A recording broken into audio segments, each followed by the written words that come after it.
Hello বন্ধুরা, আজকে যে রান্নাটা আমি নিয়ে চলে এসেছি এটা হচ্ছে সাবু বাহারি। এটা যে কোনো উপোস বারের দিনে আপনারা বানাতে পারেন, অথবা যদি ভাবছেন যে কোনো হেলদি খাবার খাবো তাহলেও বানাতে পারেন। আমি মেনলি বানিয়েছিলাম শ্রাবণ মাস হিসাবে, যেহেতু শ্রাবণ মাসে সোমবার করি তাই। তো এটার জন্য যে জিনিসগুলো লাগছে সেটা হচ্ছে সাবু এক বাটি, আর লাগছে ঘি, গোটা গরম মশলা, এলাচ, দারচিনি, লবঙ্গ আর তেজপাতা, নারকেল কুচি, লাগছে লঙ্কা, বিনস, ক্যাপসিকাম, আপেল, চিনি, আলু একটা, আর কাজু কিশমিশ। আর আমি যেহেতু উপোস বারের দিনে বানিয়েছিলাম তাই লাগছে সন্দক লবণ। তো আপনারা সন্দক লবণ দিতে পারেন, আর আপনাদের যে নুন ব্যবহার করেন সেটাও দিতে পারেন, কেননা আমি উপোস বারের জন্য সন্দক লবণটাই ব্যবহার করি তাই আমি দিয়েছি। আলুটাকে এইভাবে কুচি কুচি করে কেটে নেবো, আর এরপর আমি কাটবো ক্যাপসিকামটা আমার গোটা লাগবে না, আমার লাগবে হাফ।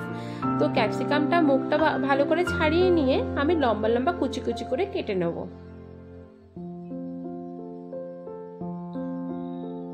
আপনারা আপনাদের ইচ্ছা মতো ভাবে কাটতে পারেন, আমি এইভাবেই কেটেছি।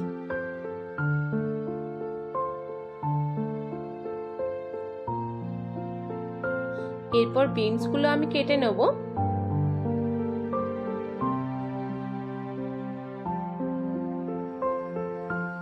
আমি যে কোনো উপোস বারের দিনে এইভাবেই রান্না করি, হয় সাবু করলাম, কোনোদিন অন্য কিছু করলাম, কাওন চাউলও অনেক সময় ইউজ করি। তো আপনারা অবশ্যই কমেন্টে জানাবেন আপনারা কি করেন। বিনসগুলো আমার সব কাটা হয়ে গেল।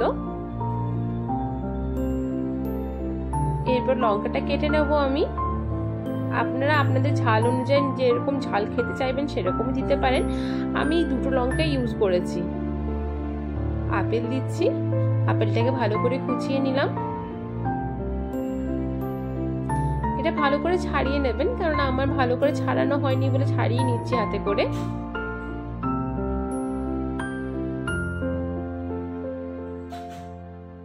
নারকেলটাকে ভালো করে কুচিয়ে নিচ্ছি। নারকেল এরকম ভাবে যে কোনো রান্নায় দিলে খেতে খুব ভালো লাগে, তাই আমি নারকেলটা এইভাবেই দিচ্ছি।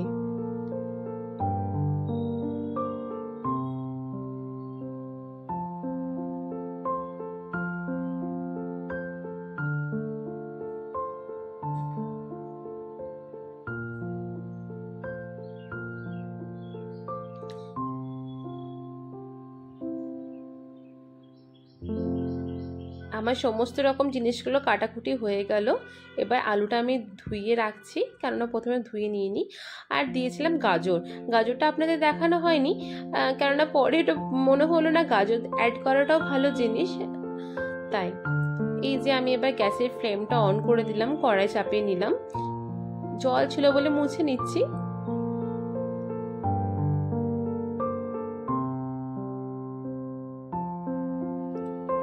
আমি তেল মোটামুটি দিয়েছি বড় টেবিল চামচে 4-5 চামচ। সঙ্গে ঘি একটু দেব।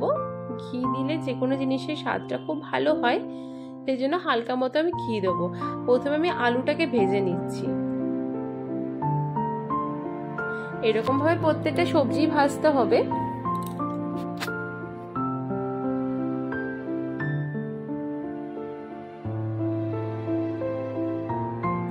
এই রান্নাটা খুব চটজলদি হয়ে যায়, খুব একটা টাইম লাগে না।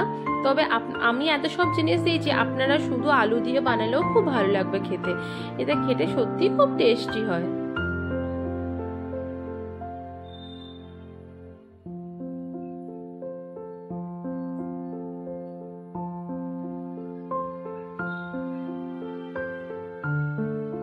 আলুগুলো সব উঠিয়ে নিলাম। এবার গাজরটা আমি দিয়ে দিলাম তেলের মধ্যে। গাজরটাকেও ভেজে নাও ভালো করে। গাজরটা আমার ভাজা হয়ে এসছে, এবার আমি উঠিয়ে নেব।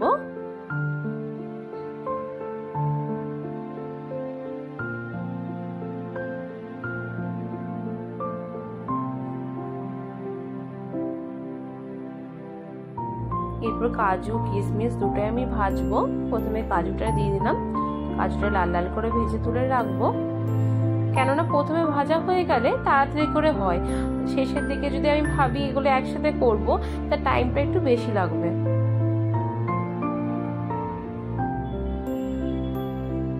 আমার সমস্ত ভাজা হয়ে গেল। এরপর আমি বাদাম ভেজে নেবো কিছুটা। বাদামটা পরে ভাবলাম অ্যাড করব, অপশনাল, এটা আপনারা দিতেও পারেন নাও দিতে পারেন।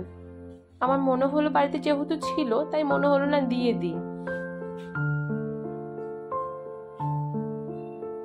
ক্যাপসিকামটা ভেজে নেব। ক্যাপসিকাম আর বিনস দুটো একসাথে আমি ভেজে নেব।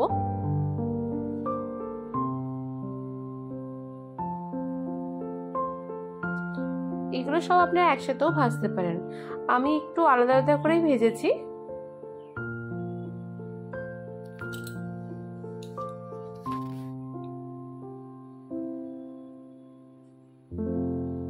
ভাজা আমার হয়ে এসছে। এরপর এগুলো আমি উঠিয়ে নেব।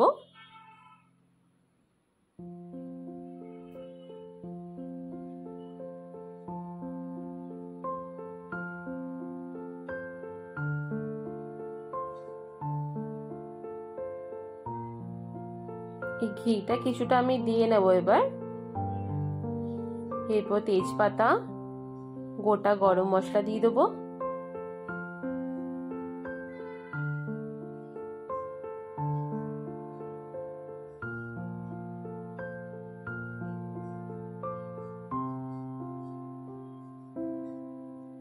আর একটু আদা গ্রেট করে রেখেছিলাম, সে আদা কুচিটা আমি দিয়ে দেবো।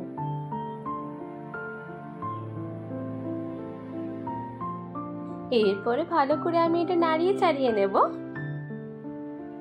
যাতে ভালো রকম মশলাটা ভাজা ভাজা হয়ে যায় আর গরম মশলার গন্ধটা চারিদিকে ছড়িয়ে যায়।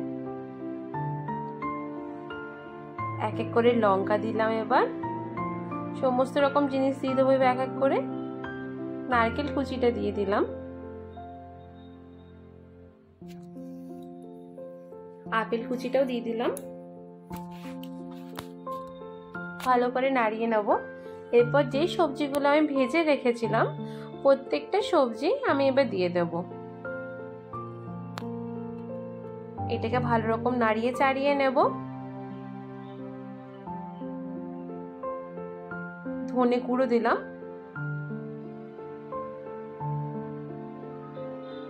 খুব সুন্দর স্বাদের হয় কিন্তু এটা।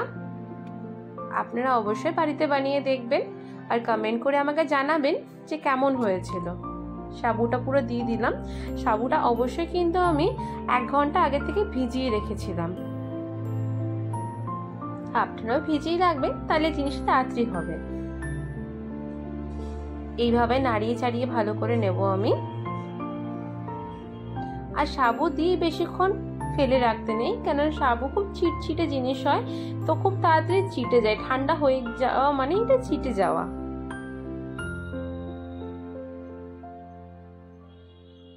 ভালো রকম আমি নাড়িয়ে চাড়িয়ে নিচ্ছি এটা।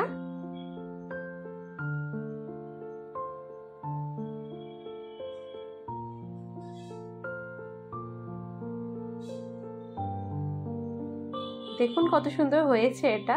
আমি একটু জল দিয়ে নিলাম, জল দিয়েও ভালো করে নাড়িয়ে চাড়িয়ে নেবো এটা।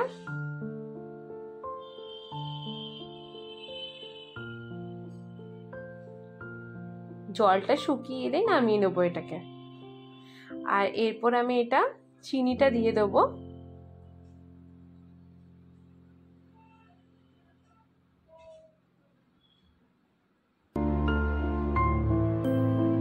সাবু কিন্তু একটু মিষ্টি মিষ্টি ভালো লাগে।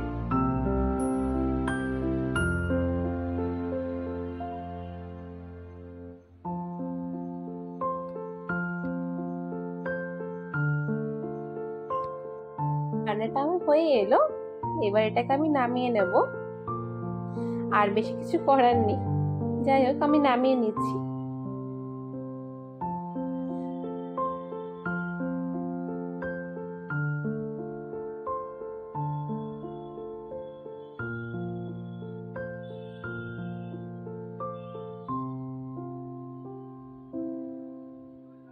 কমেন্টে অবশ্যই জানাবেন যে আপনাদের বানিয়ে জিনিসটা কেমন লাগলো, কেমন খেতে হয়েছিল।